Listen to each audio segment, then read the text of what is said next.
छौड़ी पाँच पाँच होबो हकैटेन गे, बिना तेल के ज्यादा बौला लटेन गे। कैसन रे छोड़ा रे, तोरा ना बुझाई हूँ, बाल्टी लेके हम खड़ा भेली तू नहाई जे। चला हे गे ज्यादा बको मत, तोरा नहीं पता कि आज हमरा पर बरतुहार आ रहा है। तोरा पर तब 5 साल से बर तू हरा रहा, जल्दी हटबे की मरियौता सालवा से। अच्छा हंसो हिंगे, हंस ले, लेकिन याद रखिए हंसले घर बसो है।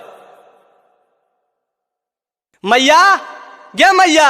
की रे काहे ला ते हल्ला कर रहली? जल्दी से तैयार होके जाई ना, कुटुमा आ गेलखिन। आगे तो पेनिए की जे सटवा में रनवा करके धैलिए लगो कोई झमका के चल दलकै।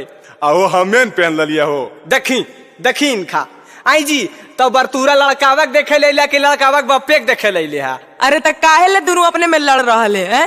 अरे जाई ना दूसर का शर्ट पहन के चल जो।